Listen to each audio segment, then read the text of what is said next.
Bueno, eso es lo que más o menos hacemos contra la lucha contra el tráfico de personas, ¿no? Interceptación, identificación de personas, neutralización de embarcaciones y luego también una cosa que se llama el POL, que es calcular el pattern of life, o sea, el patrón de vida de todo lo que hay por allí, ¿no? O sea, pues con los pesqueros que hay por ahí, con los mercantes, hablamos, ellos nos cuentan, no sé qué, cómo está la situación, ¿no? Para tener una idea, no de si hay cambios en los modelos, por ejemplo, en agosto hubo un cambio donde empezaron a llegar embarcaciones más pequeñas y nos enteramos que era porque tenían problemas las mafias para obtener pesqueros de madera grandes, que ellos se supone una fuente económica mayor, pues eso nos enteramos por la gente, ¿no? Todo eso, con los migrantes, ¿no? O sea, todo eso también lo hacemos para el cometido de lucha contra el tráfico de personas. Bueno, pues ahora entramos en el segundo apartado, rescate de migrantes. Como dije al principio, esto es espectacular, o sea, y de verdad se han hecho muchos reportajes, ha tenido cierta notoriedad, especialmente cuando se producen tragedias, ¿no? Y que lamentablemente no se terminan. Y hace poco, pues también murieron más de 100 personas, ¿no? En una embarcación, un problema de esta embarcación. A pesar de que tiene cierta notoriedad, que lo ponen en los telediarios, ver la situación, cómo llegan estas personas, es espectacular, espectacular, ¿no? O sea, ya no es la obligación legal que tenemos, ¿no? O sea, es increíble, ¿no? Y eso, en mi barco, que somos 202 personas, pues ha sido el aspecto más llamativo, ¿no? O sea, de el que está allí, ya sea de una ONG, una persona que decide pasarse un mes, como han estado allí, muchos españoles, en barcos españoles o de ONG con los cuales vamos a hablar. O sea, el encontrarte en directo, ¿no? Con este problema es tremendo, ¿eh? Yo, con la gente de mi dotación, pues era lo que te decía, ¿no? O sea, y esta operación, estas actividades eran unas operaciones para la gente, pues ciertamente importantes y muy agradecidas porque veían, ¿no? El que un número importante de la dotación del barco, 80 personas, se dedican, cuando estamos en una serie de rescates masivos, pues ellos ven, ¿no? Que su trabajo, o sea, es fundamental para una cosa importante, que es que la gente viva, ¿no? O sea, todo eso, ¿no? Bueno, y todo esto lo digo porque esto fue lo primero que nos encontramos nosotros el primer día al llegar a Italia. Nosotros nos incorporamos el 25 de mayo y el 26 de mayo, la madrugada del 26 de mayo, cuando estábamos todavía a 100 millas de Italia, pues coincide con una salida masiva. O sea, cuando hablo de salida masiva, estamos hablando de que salen 6.000 personas. O sea, 6.000 personas son a lo mejor 3 o 4 embarcaciones como esta, donde hay 500 personas, y unas 40 embarcaciones que ahora lo veremos, ¿no? Bueno, pues ese día nosotros estábamos procediendo a la zona de operaciones al mar de Libia y a las 6 de la mañana o así nos dicen que pongamos máxima velocidad. Lo bueno de la fragata es que la fragata tiene su propulsión, son turbinas como las que llevan los jumbos, turbinas de gas. No digo lo que consume cuando las ponemos, no, tenemos dos, ¿no? Pero pusimos máxima velocidad, en 4 horas recorrimos esas 100 millas, a más de 26 nudos, a máxima velocidad, y nos mandaron a nosotros, nos mandaron el IMRCC de Roma, que es, como dije, el que dirige las operaciones de rescate, nos mandaron a por esto. Entonces, estas son fotos tomadas por el avión de patrulla marítima español que ya estaba en la zona, ¿no? Bueno, pues en esta embarcación habían normalmente 500 personas y rescatamos a 79. A 79, o sea, fue espectacular, ¿no? Ahí hay fotos, pues eso, cadáveres, no se puede imaginar. Entonces, el primer contacto que tuvo la dotación de la Reina Sofía en su primera operación fue una de las tragedias. Por eso esto es una tragedia. O sea, y dice, joder, habiendo 10 barcos de ONGs, 3 barcos de no sé cuánto tal, se produce esto. ¿Por qué? Porque es espectacular cómo vienen estos barcos. O sea, una operación de rescate con esta embarcación, ahora lo veremos, tiene unos riesgos brutales. No sé si han visto vídeos espectaculares, un vídeo de una embarcación de estas que de pronto se da la vuelta, ¿no? Claro, o sea, claro. Claro, entonces eso es tremendo. Bueno, pues nosotros, el que nuestro primer rescate fuera, imagínense las situaciones, ¿no?, de la gente que rescatamos, ¿no? Donde, bueno, hubo tremendo, ¿no? Ahí ya están nuestras embarcaciones con esas balsas naranjas, son las balsas que ha lanzado el avión, ¿no? Como no había barco todavía, pues el avión de patrulla marítima lanzó unas embarcaciones para que la gente, bueno, como digo, 500 personas sin chalecos salvavidas, no saben nadar, o sea, tremendo, ¿no? Y luego esto, curiosamente, desde el barco, ¿no?, cuando llegamos, pues la situación se veía un poco diferente, ¿no? O sea, muchísimos cadáveres alrededor, cadáveres que no pudimos recuperar, porque detrás de esta embarcación tuvimos que efectuar el rescate de otras 4 embarcaciones neumáticas, que nos obligó, pues, a centrarnos obviamente en rescatar a la gente viva antes de poder rescatar a los cadáveres, ¿no? Pero en fin, esto quiero decir que la situación peor que te puedes encontrar en este tipo de operaciones, nosotros la tuvimos el primer día y ya nos marcó para los 4 meses y medio siguientes, ¿no? Bueno, esta diapositiva dice, es para ver los tipos de embarcaciones que hay, ¿no? O sea, la gran mayoría de embarcaciones de migrantes son las que aparecen arriba a la izquierda, que son esas embarcaciones neumáticas, 120 personas, pero ha llegado a haber hasta 150. O sea, normalmente, es curioso, las mujeres van sentadas a plan, lo que se dice, o sea, en la parte interior, ¿no? Pero van apilados, que es espectacular. O sea, espectacular. No se pueden apenas ni mover. Y luego hay gente que se sienta a caballito, ¿no?, en los flotadores, ¿no? Y dice, joder, pues 150 y 160 personas hemos sacado. Personas, hombres, mujeres, niños, bebés,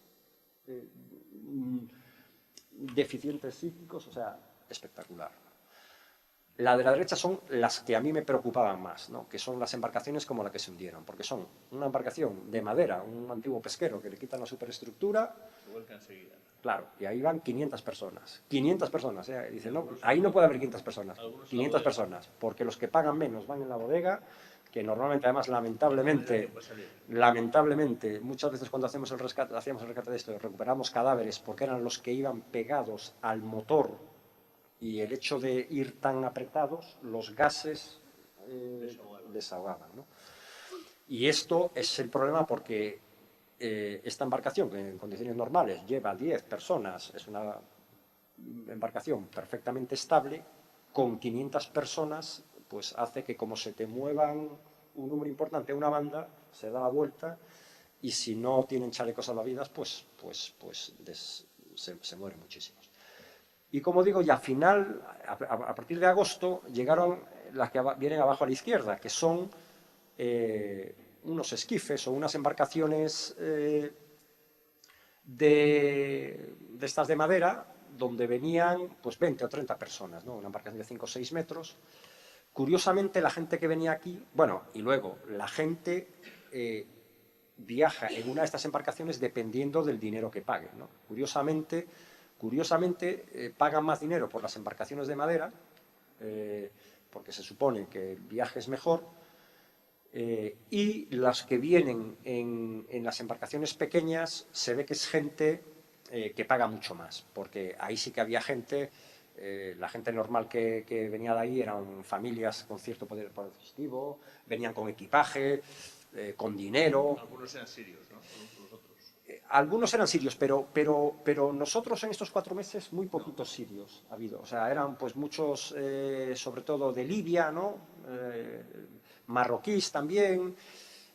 Son normalmente de origen magrebí, que por eso nos obligaba a tener algún tipo de medida de seguridad extra por si podían ser todo esto, ¿no? Pero esto era gente normalmente que veías que venían con su equipaje, ¿no? O sea, como gente que viajaba en un de una forma un poquito mejor, y la razón era porque las mafias tenían problemas de conseguir embarcaciones como la de arriba a la derecha, que es la que les supone mucho mayor beneficio económico, ¿no? O sea, si ahí puede llevar 500 personas, pues es eso.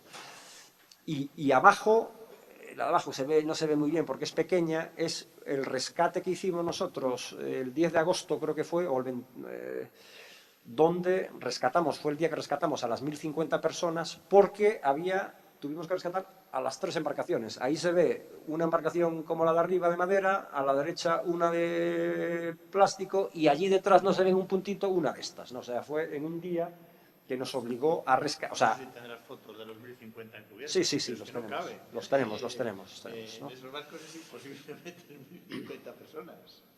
Bueno, entonces, como dijo el profesor, el procedimiento de salvamento hay que aplicarlo con cierto criterio, ¿no? Sobre todo porque esta gente, en cuanto se dan cuenta o saben que van a ser rescatados, no se tranquilizan, o no se tranquilizan del todo. Todos quieren ser los primeros en coger el chaleco, todos quieren ser los primeros en embarcar, bien en las embarcaciones nuestras, o como veremos cuando lo abarroamos al barco por ahí.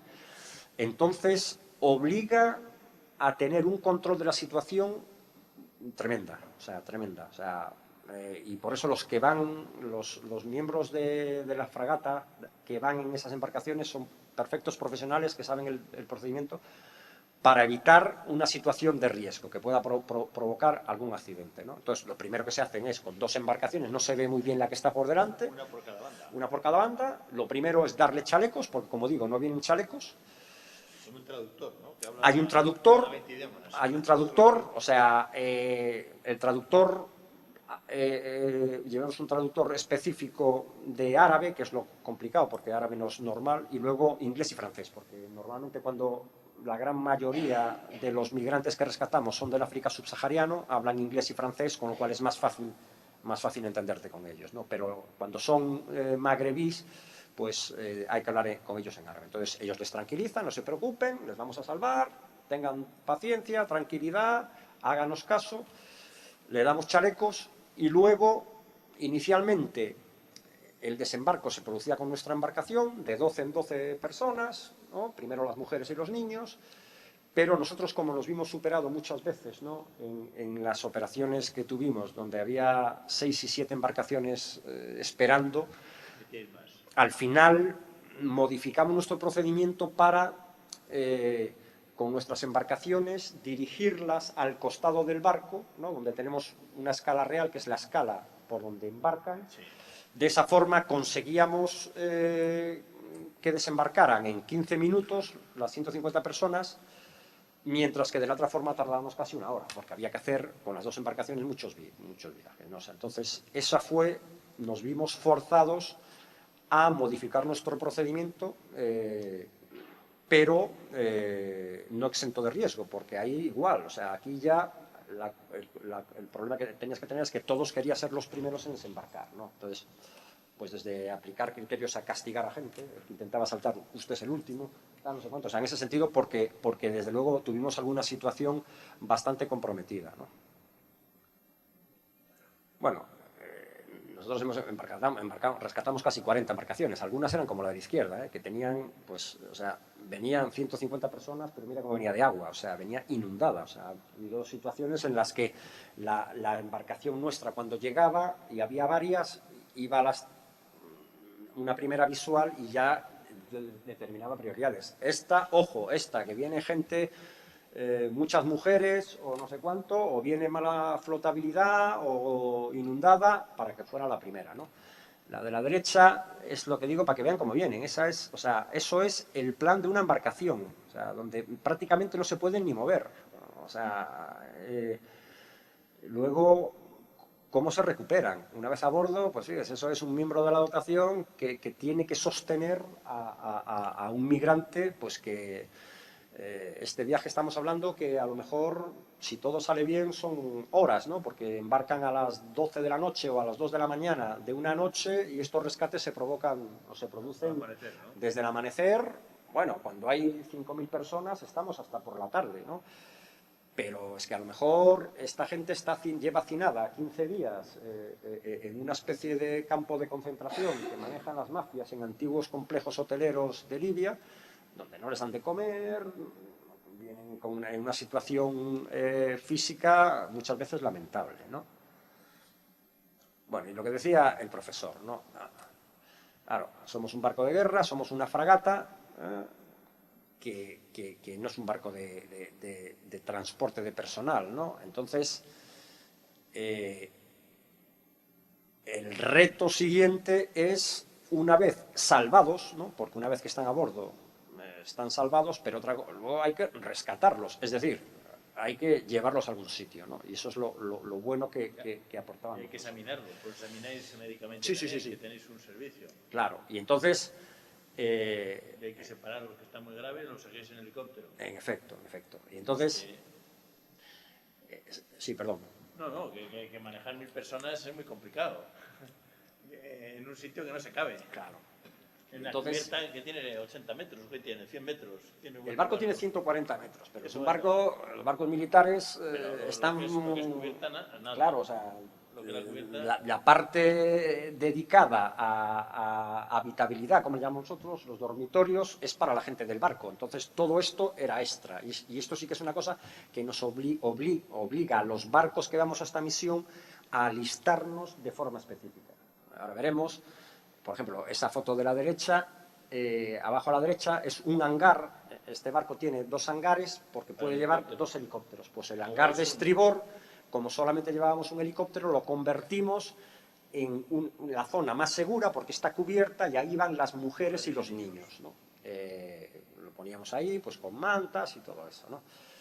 Pero claro, nosotros cuando llegamos allí, el número máximo de personas que podíamos rescatar era 650. 650 que correspondían a personas que las alojábamos en la parte de popa del barco, en la cubierta de vuelo, o sea, donde ahora lo veremos, es la parte esa de la derecha, ¿no? O sea, de donde sale el helicóptero, pues que la transformamos con unos toldos para darle cierto confort, podemos decir, ¿no? Aunque tal. Pues ahí, entre el hangar, cabían unas 650 personas.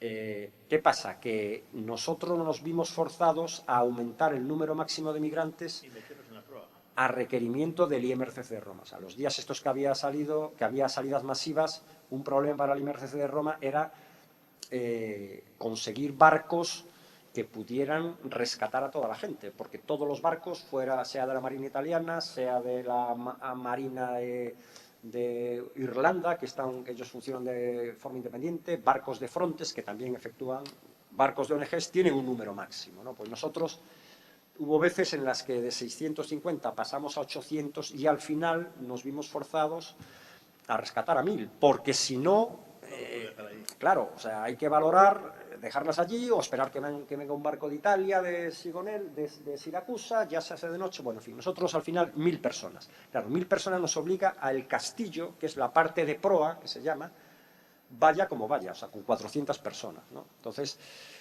esa parte, que fue una novedad en nuestro despliegue, ¿no? Pues la gente que iba en esa zona era un tránsito peor. ¿Por qué?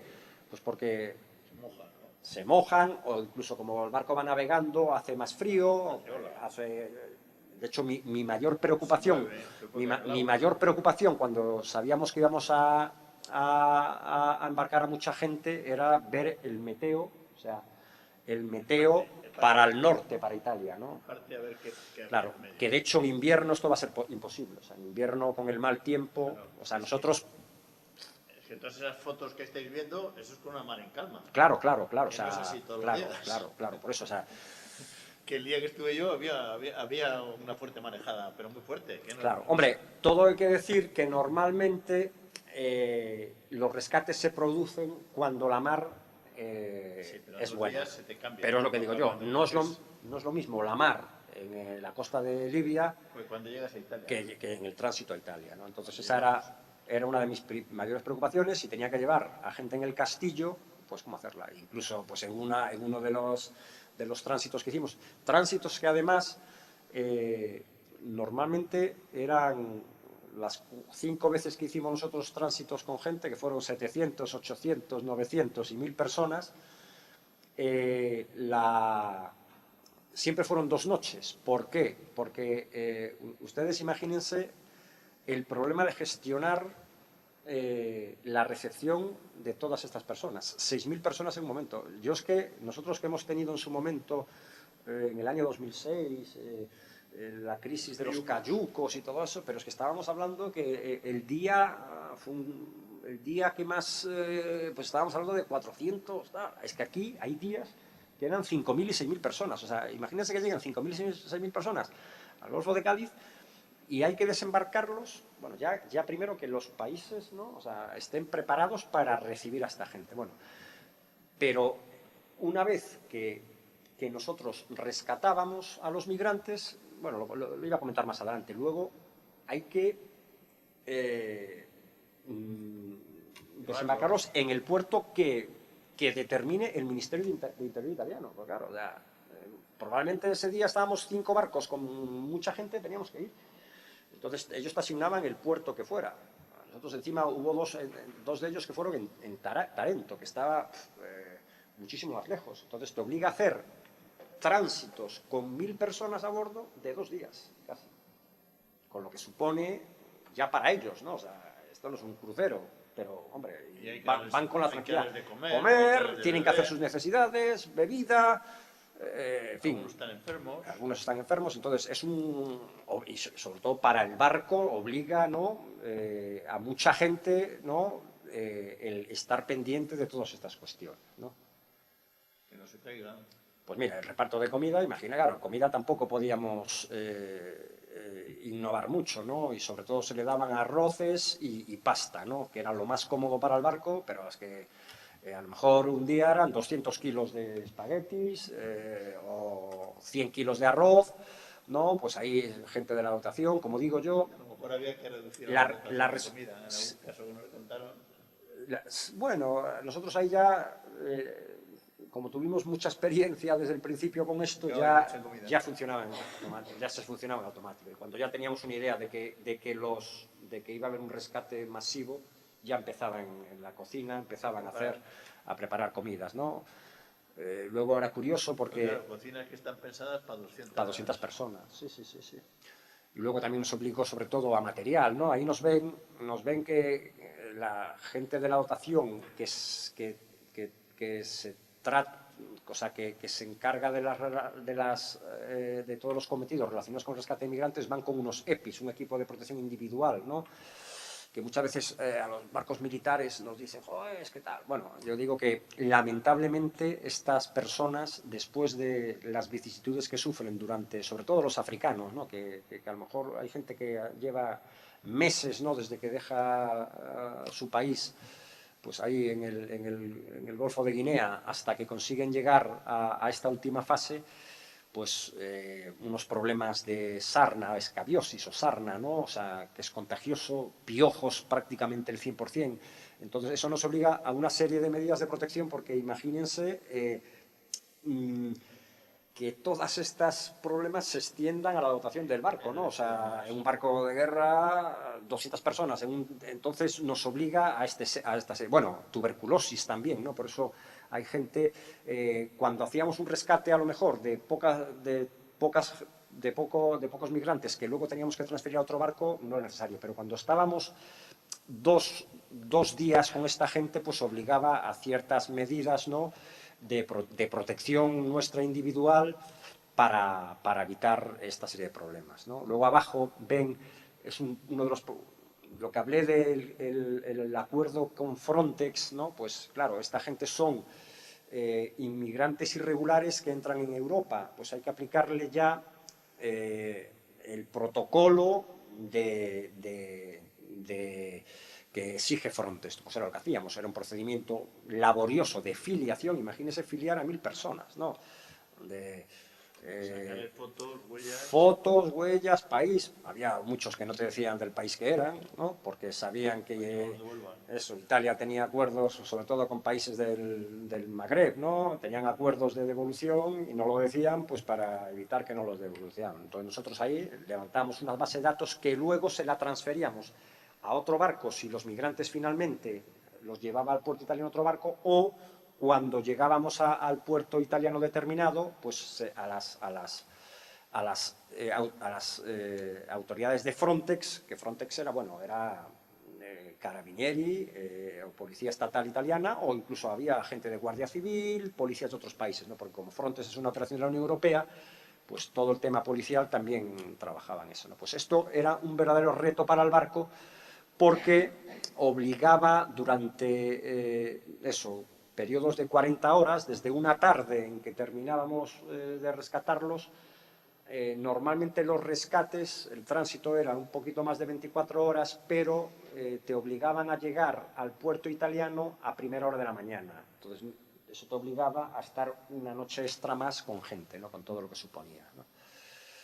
Nosotros hicimos 5 viajes, o sea, 5 tránsitos, como digo, llenos de migrantes a diferentes puertos italianos. A Augusta una vez, a Catania otra vez, 2 a Taranto y una hasta Salerno. O sea, imagínense, está tan...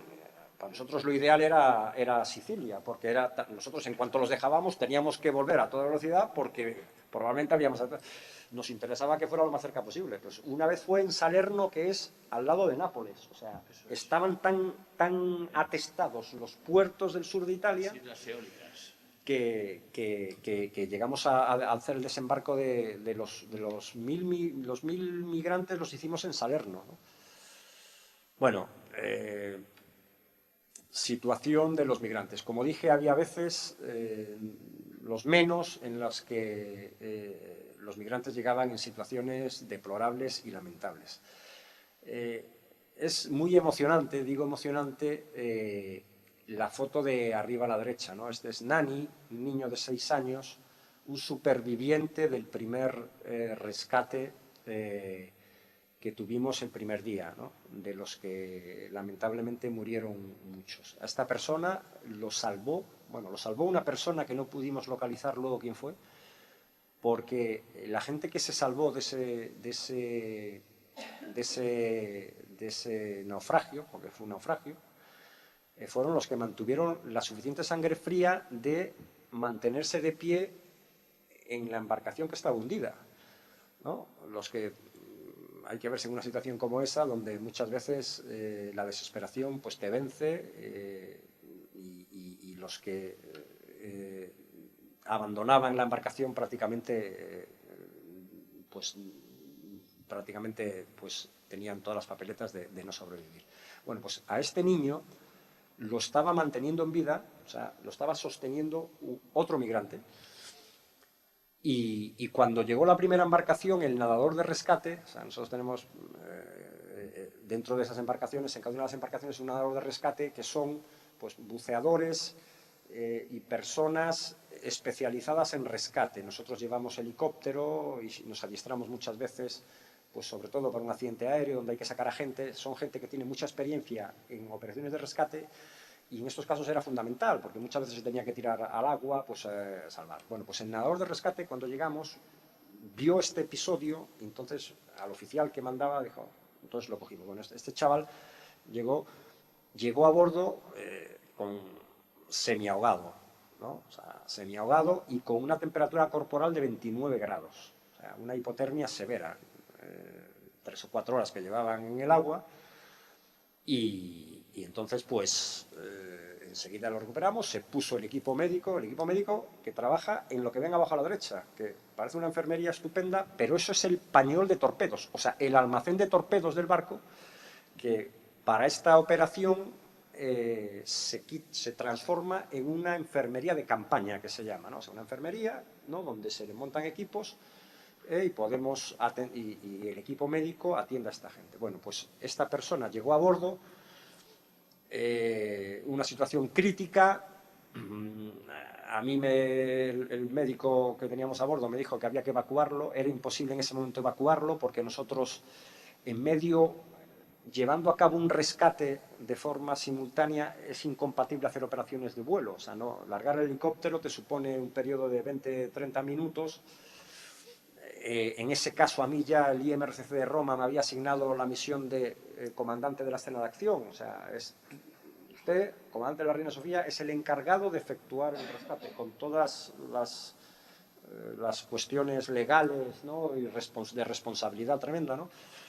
Pero en fin, o sea, que no pudimos evacuarlo con el helicóptero. Yo al médico le dije que hicieran todo lo posible, pero que había que ponderar, seguir salvando a gente y tal. Entonces, ante el riesgo de que podíamos perder a este chaval, en paralelo gestionamos un rescate con la Guardia Costera Italiana y nos mandaron a un helicóptero de Lampedusa que conseguimos hacer un hueco una hora después, y cuando ya lo habíamos estabilizado, ese es el momento de que ya estaba, ya por lo menos con los ojos abiertos, pues conseguimos. Al final lo salvamos. Este chaval lo evacuamos con medios sanitarios a bordo, llegó al hospital de Lampedusa y posteriormente nos comentaron que salvaron. La tragedia, yo cuando llega el helicóptero le digo al segundo comandante, que es el que gestiona todas las operaciones de rescate, que había que buscar a la madre para que hiciera el viaje. Bueno, pues no encontramos a ningún familiar, o sea, habían fallecido, ¿no? O sea, son lo que digo las situaciones límite de migrantes, ¿no? Normalmente ellos venían pues con quemaduras, heridas. Arriba a la izquierda no se ve, ese fue un caso que nos obligó, como decía el profesor, a desembarcarlos con helicóptero el día siguiente. Una persona que fue espectacular. Las mafias luego te lo cuentan y muchas veces ellos, cuando hablábamos con ellos, no les costaba contar la realidad de cómo lo pasaban allí, ¿no? Pues una joven nigeriana, no más de 20 años, que llegó y tenía una herida en el muslo, que era con un machete, y le habían cortado el muslo en dos. Ella decía que se lo había hecho porque le había caído un bloque de hormigón. Bueno, o sea, el médico dijo, ¿esto es qué? Luego ya gente que estaba con ella dijeron que no, que era eso. ¿Por qué? Porque las mafias en la playa, bueno, y luego heridos de bala, unos cuantos atendimos. O sea, claro, imagínense esta gente que de pronto un día, en la situación que está, no saben lo que ellos se suponen, cómo van a hacer el viaje, lo que le dicen las mafias, cómo van a hacer el viaje, y luego la realidad, que a las 2 de la mañana los sacan de unos barracones que están de noche cerrada, los meten en unas embarcaciones, claro, ¿cómo van? Claro, escenas de pánico, gente, claro. Entonces, la forma que tienen las mafias de calmar la situación es pegando palos, o sea, pegando palos y matando a gente. O pegando un machetazo. En cuanto pegan un machetazo, lo demás, la gente obedece y ya lo verán. Luego había otra persona que venía con una crisis hipertensa y una embarazada. Embarazadas a término, yo no sabía lo que era ese término hasta que, bueno, de hecho en nuestro barco no, pero ha habido casos en barcos de ONGs y en otros barcos de una forma donde se han producido nacimientos El primero, ¿no? El de Sofía. El de Sofía, que es el nombre. Hace poco hubo en otro alemán, creo, y nosotros embarazadas de 9 meses, ¿no? Pues tuvimos bastantes, ¿no? Y el caso de abajo a la derecha fue un caso que a mí me llamó mucho la atención porque es sobre todo eso, o sea, ver cómo llegan los niños, ¿no? Y que luego hablas con la gente, o sea, porque hacia esta situación, luego vemos chavales y bebés pues este fue un caso que llegó de una familia, se veía que era una familia de cierto nivel, está la madre abajo, eran libios. Esa niña que ve a la derecha es una niña que era deficiente por un problema que había tenido de pequeña, era deficiente psíquica y deficiente física, o sea, y ciega total. Y entonces, bueno, de hecho esta gente nos enseñaron en el expediente médico que habían consultado con la clínica barraquera a través de Túnez la posibilidad de tratamiento para la enfermedad que tenía, que le había provocado. En fin, o sea, y entonces ellos decían, lo que te decían es que mira, yo en Libia no tengo futuro, de esta forma sé que mi hija es la única opción que tiene. Y con los niños era igual, decía, joder, o sea, arriesgando la vida a los niños, pues era tremendo. De niño es una anécdota muy curiosa que es lo del famoso Felipe, ¿no? Nosotros poco después, bueno, me estoy alargando demasiado, ¿no? No, es interesantísimo. Pues poco después, un día rescatamos a un bebé de 20 días, ¿no? Y entonces la gente del barco, sobre todo las mujeres, ¿no? En el barco pues hay un 20% de la dotación es femenina, desde oficiales, suboficiales hasta marinero, ¿no? Entonces, era un hijo de una chica nigeriana de menos de 20 años seguro, que vino en una situación, en fin, ella, en cuanto vio que la gente del barco atendía, nosotros, bueno, veníamos alistados perfectamente con material para, desde chalecos salvavidas, comida para bebés, ¿no? O sea, un alistamiento, como decía, importante para esta otra. Y entonces ese niño se convirtió pues, en el juguete del barco durante ese tránsito de 2 días, ¿no? Entonces, cariñosamente, una marinero dijo, le vamos a poner de nombre, no sabíamos el nombre, Felipe, porque es el hijo de la reina Sofía. Y el hijo de la reina Sofía es Felipe. Entonces fue una anécdota, yo lo dije un día. El nombre del barco. Claro, como la reina Sofía es el barco, ¿no? Pues ella decía que ese niño era el hijo de la. Y entonces, pues muchas anécdotas como estas, ¿no? Bueno, como dijo, después había veces, nosotros 5 veces tuvimos que irnos a Italia llenos de migrantes, pero otras veces no. Otras veces, por las tardes, decían, usted, los 500, Reina Sofía, los 500 migrantes, páseselos a un barco que es el que tal. Y esas operaciones eran muy difíciles porque, fíjate, abajo es por la noche, nos tiramos a lo mejor 4 o 5 horas con embarcaciones, o sea. En la mar no es fácil. Y no es fácil, ¿no? Ese día, pues eso, terminábamos a las 4 de la mañana y a las 7 de la mañana estábamos empezando otra vez de nuevo, ¿no? Bueno, esa es la foto de arriba a la izquierda está tomada con nuestro helicóptero, no se ve bien porque es pequeña, pero es volviendo de Catania de desembarcar a 3 médicos, que eso nos obligó a mover a 600 personas que van en la parte de popa, que tuvimos que meterlas en el castillo y en los conveses, que son en los lados, durante 4 horas, que fue el tiempo en el que bueno, más de 4 horas. 4 horas fue lo que tardó el helicóptero en ir, desembarcar en un hospital y volver, ¿no? O sea, eso nos obligaba. Para dejar libre la popa. Para dejar libre la popa, porque para las operaciones de vuelo, imagínese, hay que pasar una serie de comprobaciones que llevaba tiempo. Estar ahí Ahí está. Gente. Claro. Y luego las fotos después de ya la entrega de los migrantes a las autoridades italianas, ahí arriba no se me ve, pues normalmente era el prefecto, que era equivalente al delegado del gobierno, ¿no? el que estaba ahí por ahí, con la Marina Militar. Bueno, se montaban, ya todos los puertos tenían unos tinglados preparados para esto es en Salerno, creo que es, ¿no? A mí me impresionó en Gironella que había 40 o 50 coches fúnebres. Sí, claro, cuando hay. Y otros 40 o 50 ambulancias. Luego tenían unos controles muy bien organizados, 7 8. Sí. Y unas colas. Sí, claro. Ellos tienen un protocolo, claro, si es que llevan. Que nada más llegar besaban el suelo. Sí, bueno, es que eso es esto. O sea, bajaban. Lo que es espectacular es la parte humana de todo esto que les estoy contando. O sea, para mí, por supuesto, ¿no? Y sobre todo para toda la dotación. O sea, aquí he reservado pues 4, pero historias en 2 días daban para mucho. 2 días. Y la foto de la izquierda es una foto curiosa porque es una que estuvo presidiendo muchas veces la página del EAS, de la parte de las operaciones militares de la Unión Europea, porque es el abrazo de 2 hermanos que se encuentran en el barco. Pero es el día después, no sabían que los habíamos rescatado en el mismo barco. Y uno iba porque tenía un problema de una quemadura y se encuentra el hermano embarcando. Entonces, claro, eso es espectacular, ¿no? Luego lo que decía de niños, ¿no? Estos chavales que luego les dábamos juguetes y los veías los pobres con esa cara, decía, no, sobre todo pensando en el futuro que les espera, ¿no? Y luego la de abajo a la izquierda es tremenda. Esta es una situación de unos padres que a la madre de este chaval y a la mujer de ese señor la noche anterior lo habían matado en el embarque o sea, La propia mafia. la mafia, o sea, llegó y nos dijo este señor, mire, yo estoy preocupado por mi hijo porque a la madre, a mi mujer, la mataron anoche en el embarque.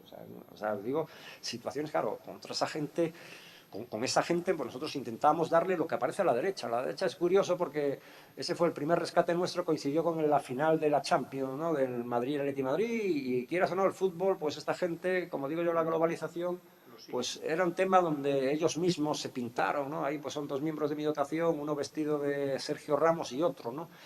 Pero esto es lo que verdaderamente ha sido espectacular para la dotación. Intentar apoyar, ¿no? O sea, ver cómo esta gente, lo decía, o sea, cómo cuando llegan te agradecen, ¿no? O sea, el que tú le hayas, bueno, hayamos cumplido nuestro deber, pero que es que por lo menos esta gente, ¿no?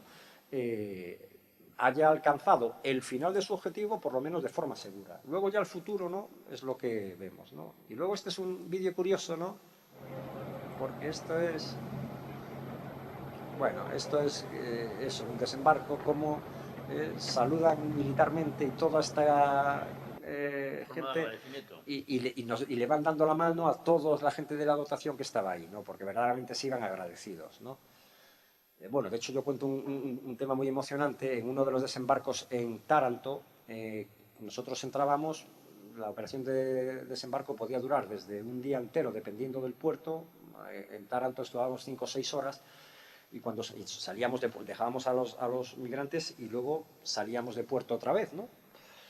Y nosotros, en la maniobra de salida, pues todos los 800 migrantes, o los que quedaban, porque ya los habían repartido, estaban en el muelle, ¿no? Y nosotros, cuando un barco inicia una maniobra en puerto, ¿no? Para indicar al resto de barcos que pueden estar en las inmediaciones, si el barco tiene arrancada avante, arrancada atrás, cae una banda, cae otra banda, jugamos con las sirenas, ¿no? Sí. Entonces, para indicar al resto de barcos que ese barco está dando... Entonces, son 3 pitadas. Pues nosotros habíamos empezado la maniobra y estábamos dando atrás, ¿no? Para revirarnos en el muelle, y de pronto, pues en el puente, dieron las 3 pitadas de rigor, y los migrantes interpretaron eso como un saludo o como una despedida. Bueno, se levantaron los 700, ¿no? Y empezaron a aplaudirnos. Bueno, el que no lloró de nosotros en el puente fue eso, porque fue, o sea, emocionante. O sea, tú ver a esta gente, ¿no? Cómo viene, cómo se va, ¿no? Pues es tremendo. Y luego esto es lo último, lo de la derecha. Este es el padre, esto es en un vídeo que habíamos hecho, ¿no? En las cuentas sociales del Estado Mayor de la Defensa, que era el embarque de esta niña precisamente. No sabíamos en ese momento que era una niña deficiente, ¿no? Lo colgaron, y luego el padre de esta niña, desde un hospital de Italia, en Salerno, porque él estaba en Salerno, compartió el vídeo del Ministerio de Defensa y dice ahí: gracias a Dios llegamos, gracias a Dios primero y luego de la Marina Española. O sea, claro, o sea, era esto, porque los lingüistas nuestros con esta gente tenían una buena... Bueno, los lingüistas, la gente del equipo, los lingüistas, si eran árabes no quedaba más remedio que fuera lingüista, ¿no? O sea, mucha información, tal, no sé cuánto, pero entonces, claro, ves como gente verdaderamente te agradece, ¿no? Lo que nosotros estamos haciendo ahí, ¿no? Bueno, ya rápidamente resultados. Bueno, esto es nada, ¿no? Ahí vienen los barcos en la época que estuvimos nosotros, 5 barcos, aviones, y a fecha 14 de noviembre, estos datos no los acaban de actualizar, los barcos de Una Formeza han rescatado 29.000 migrantes, que viene a ser más o menos un 25%, entre 25 y 30% de los migrantes que se han recibido. Eso los habéis sacado del agua. Esos son rescatados por nosotros, porque ahora veremos que luego con las 344 embarcaciones neutralizadas y 101 traficantes detenidos como consecuencia. O sea, de esas personas que nosotros y todos los barcos identificaban, al final se han detenido a 101, ¿no? O sea, la policía y las autoridades judiciales italianas han encontrado indicios de que colaboran con eso. La Reina Sofía, bueno, pues estuvimos 134 días en la operación, el 80% en la mar, en puerto, las escalas en puerto normalmente eran para escalas logísticas, muchas veces para reponer el material que gastábamos en estos rescates, ¿no?